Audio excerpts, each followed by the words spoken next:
This is me, way back in 2007, competing in one of my very first gymnastics meets.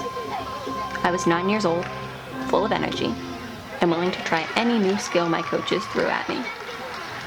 I started gymnastics a few years prior to this competition. My older sister was enrolled in classes, and my mom didn't want me just sitting around each week during the lesson, so she signed me up too. After a couple of years of hard work, I made it on to my gym's competitive team. We got to wear fancy competition leotards and travel to meets every few weekends during the school year. For me, the hardest event was beam. Try balancing on a 4-inch wide piece of wood that's about 4 feet in the air and tell me how that goes for you. It was difficult, but no matter how many times I fell off, I always got back on again and finished my routine. When I made it to level 5, bars was my favorite event. I loved the feeling of freedom that came with the glides, casts, and tap swings. I came in first place on this routine with a score of 9.5. I went on to be Pennsylvania's state bar champion 2 years in a row for levels 5 and 6. Around 2010, things started to get a bit complicated. Gymnastics is a tough sport. It's hard on your mind, your body, and your spirit. I have been in and out of physical therapy for various injuries since I was in the 6th grade. I've had sprains of my ankles, left elbow, and left hip, torn a ligament in my left elbow and the cartilage in my left hip, and been diagnosed with tendinitis in my Achilles and my hips.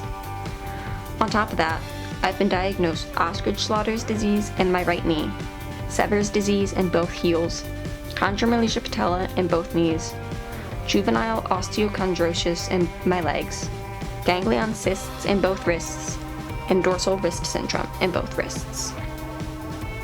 Once I was in high school, I was finally diagnosed with amplified musculoskeletal pain syndrome, or AMPS.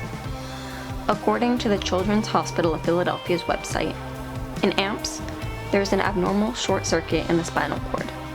The normal pain signal not only travels up to the brain, but also goes to the neurovascular nerves. These nerves cause the blood vessels to constrict. This restricts blood flow and oxygen to muscles and bone, and leads to an increase in waste products such as lactic acid. It is this lack of oxygen and acid buildup that causes pain. Through all of this, I kept returning to the sport I loved. AMPS is not a condition that people can see.